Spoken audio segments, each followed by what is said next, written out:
Yesterday we picked 9 knives and I got those done. I want to show them to you, and we're going to pick another handful again today, so stay tuned. That's coming right up.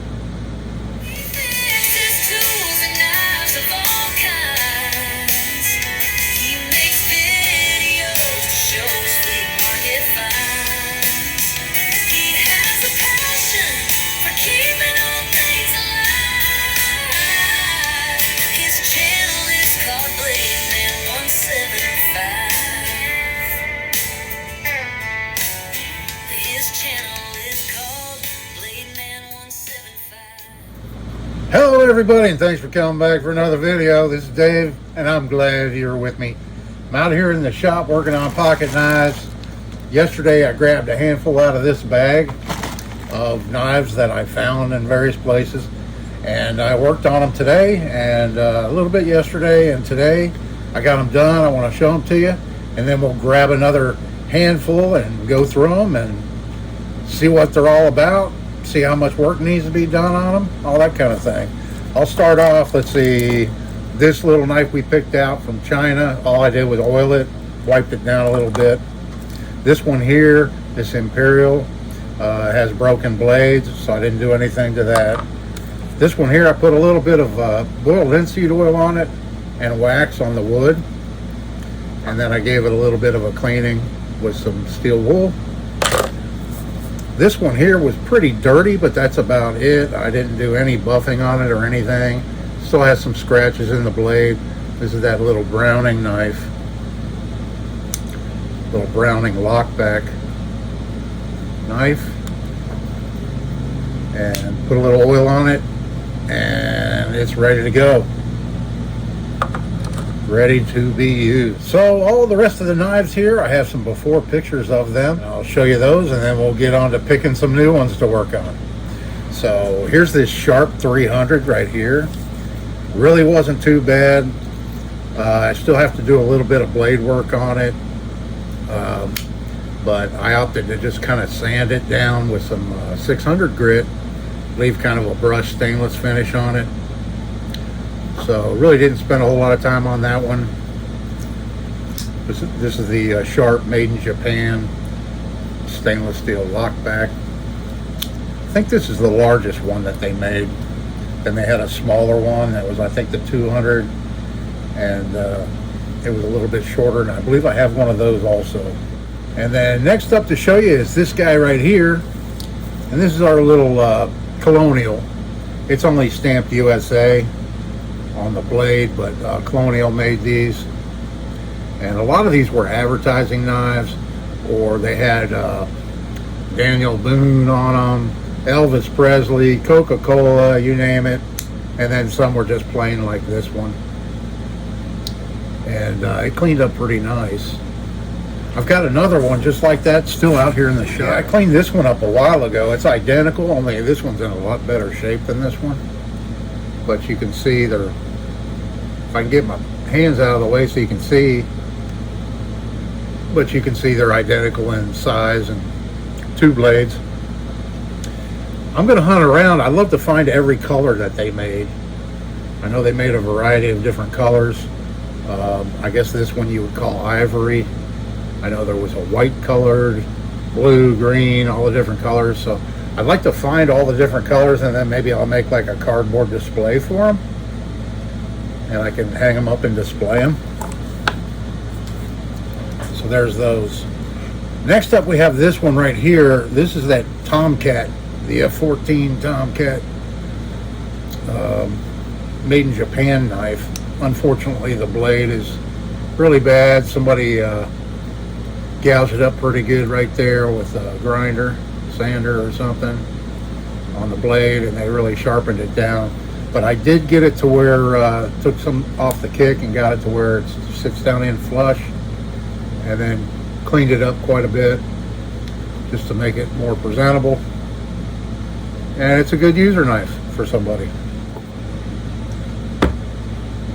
Next up, I'm just whipping right through these, aren't I? We have this old Hammer brand here, and this is the 1936 to 1937, one of the oldies, and this is how it turned out with my new film Got one little ding right there I didn't notice. And this is the nice side. The other side, not so nice. It was so mangled up. What I did, I pounded out the dents as best I could, and then I covered it with epoxy and let it sit overnight, and then I sanded the epoxy down, try to do a little bit of body work on it, and this side came out really nice. This side, not so much. So I may go back to work on this one a little later on. I've got to really get better at getting these dents out. So one of you kind viewers commented that there's some people out there that get dents out of brass musical instruments. So I'm going to have to do a little bit of research and study up on that and find out the various techniques to do that, and then maybe I can be more successful at getting dents out of these. I got it to where it's not mushed anymore, flat like it was, and it had a really big dent in it right here, but but I'm not happy. I'd rather if both sides look the same. I tried a different color of that film this time, that blue, and it kind of changes from a green to a blue, you can see. I really like it. I just wish this side looked like this side. But the blade came out. I got the blade fixed up a little bit and got it to where it operates good again. But yeah, 1936 to 1937 Hammer brand sportsman's knife here. That's how that came out. And last to show you, I'm calling this a Camillus. I believe Camillus made this knife, this one right here. It was in really poor shape. I contemplated whether I was going to work on it or not. It did have a bone handle scale on one side. Here that is. It was broken, and it was missing on the other side. So this is what I opted to do with it. Here it is right here. I put a Padauk handle on it. I threw that on there this morning, and cleaned the blades up a little bit. This one, the main blade, it's been used quite a bit. Not a whole lot of snap left in it, but it's a functional knife, and it looks a lot better, and it's usable. I opted to just leave a brushed finish on the bolsters, and that's how that one turned out. It cleaned up pretty nice, and it is a usable knife again. I didn't want to put a whole lot of time in it because I'm not going to be able to get very much out of it. The more time you spend on a knife, really, the more money you need to charge for it. But a knife like this, you really have an upper limit as to how much you can get for it. So I try not to put too much time in it, but I want it to be presentable and usable if somebody wanted to use it, you know. So there's that one. Now to the fun part. All right, let's grab our bag here. It still has quite a few in it. I'm just gonna not even look again, grab a handful, and we'll go through and see what we've got. And there we have it. There's today's handful. What do we have here? Interesting. Okay. Ooh, these look like there's some nice ones in here. This one here is a made in China, I'm sure. It has an aluminum frame. This is a liner lock. It locks up good, has a little bit of play in it. Stainless China, half serrated blade. The pocket clip is a little bit loose. That might just be this bolt right here is loose. It has this funky looking flipper thumb stud thing here. Kind of a big chunky knife. The blade doesn't retain in very well.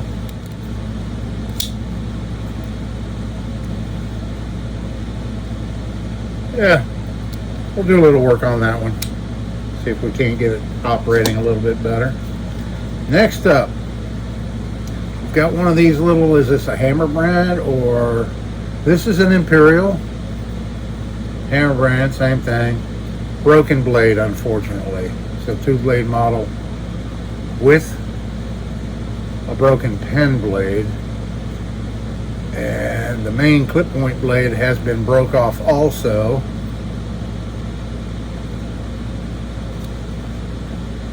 maybe a quarter of an inch of it or so.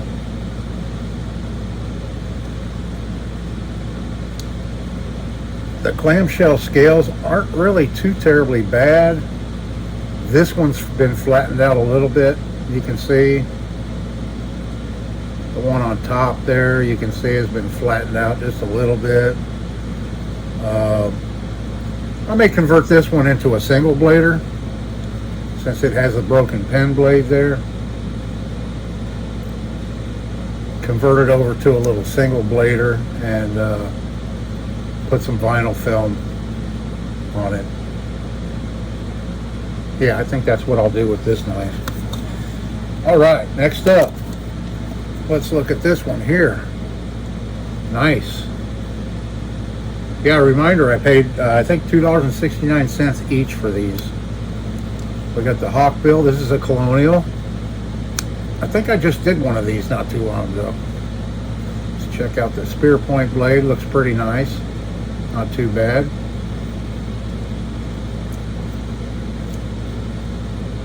Very stiff.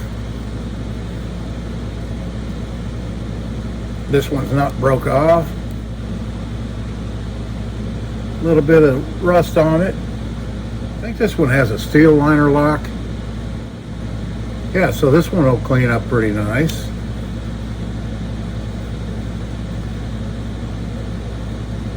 And yeah, it doesn't have a bail, so we'll make a bail for it. And we'll get that one cleaned up. I think that one will come out really nice. How many did I pick? 1, 2, 3, 4, 5, 6, 7, 8, 9. I got 9 again. What's the chances in that? All right. We've got another one of these. Let's see. This is a Camco. The blade's been wore down quite a bit. Broke off. The tip broke off. Somebody reground it. Somebody did a very poor job grinding it. And then the pen blade, let's see what it looks like. It's not too bad. Camco. An old Camco. Made by Camillus. Yeah, I think we'll get this one cleaned up pretty nice. Not too shabby so far. Okay, moving along, we've got this little guy right here, a little lockback. Tiny little lockback. And unfortunately, this one is shot. What did somebody do to the blade on this little knife? It looks like it might be genuine mother of pearl. Looks like it was genuine mother of pearl with nickel silver bolsters. Stainless steel 2822. It's marked Kyber, K-H-Y-B-E-R, Japan. And it needs a new blade.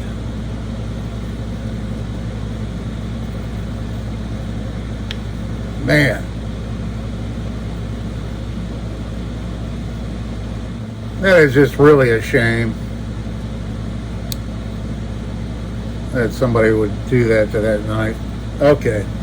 Yeah, this one's just gonna have to get a new blade in it. I'll put this one off to the side because it needs major work. All right, we've got another one of these little camp knives. I just did one of these. This is made in the Republic of Ireland, I believe. Yep, Republic of Ireland. See right there. This one's in better shape than that last one I did.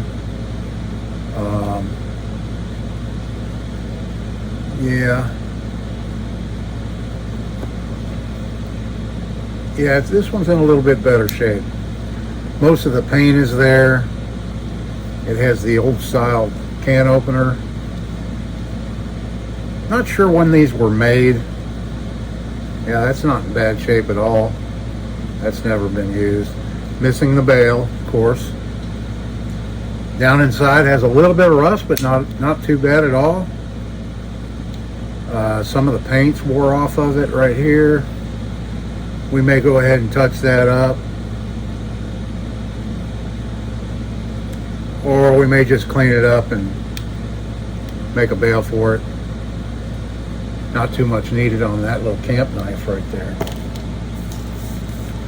Next up, we have this guy right here. This is a little, it's about 3 1/8 inch closed. We've got an issue going on right here. This is the Ideal Company knife with the chisel grind on it. There again, somebody got really crazy sharpening on this one. Yeah, this blade is not retaining in at all. So we'll have to take it apart and see what's going on there. See if that's fixable. Pen blade's not too bad.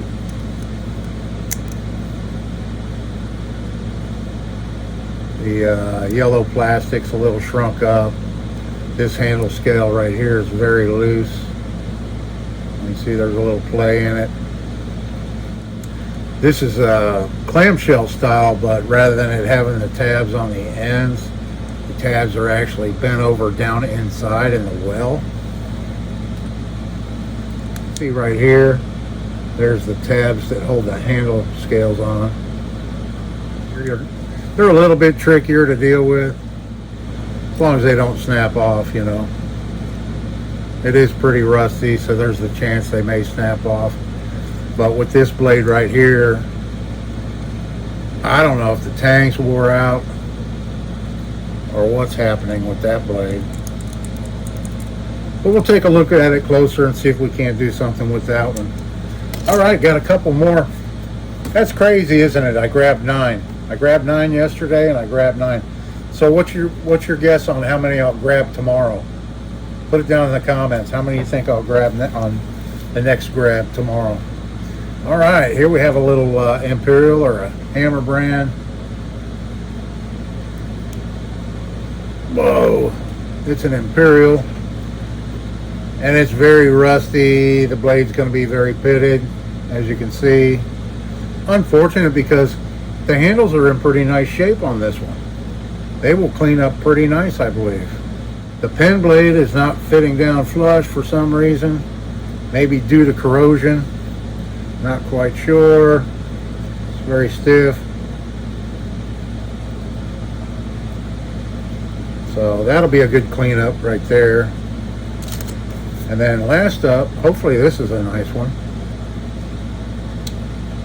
A cigar jack, is that what you call this? Two-bladed cigar jack. Hammer brand. This is the 38 to 1941 Hammer brand tang stamp. Spare point blade that's been severely chipped out towards the tip there. We'll have to fix. Overall, it's not in bad shape. The handles look pretty good on it. Let's see what the pen blade looks like. It hasn't seen oil in a long time. Pen blade's a little rusty, but it's pretty full. I think it'll clean up nice. This one will be a very nice knife when it's done. I'm going to take the handles off of it so I can give it a good thorough cleaning, get all the stuff that gets down inside. I don't know how that happens, but you know, the handle scales look like they're fit really tight and everything, but over the years I've seen all kinds of lint and hair and all kinds of stuff down underneath these clamshell scales. So I'll take it apart, give it a good cleaning, fix up the blades, and give it a nice polish, and we'll take a look at this one tomorrow. Let me know if you have a favorite. And so there it is, folks, a look at today's batch of knives. Please join me again tomorrow. We'll do the same thing. I'll show you these cleaned up. If I get them all done, I'll get to work right now on them, and hopefully tomorrow I'll have them done, and we'll grab another handful, and we'll see how many we get, and we'll see what we get. There's a lot more in this bag. It's still pretty heavy, so come on back for that. Thanks so much for watching, everybody. Hope you're having a great day. This is Dave. See you in the next one.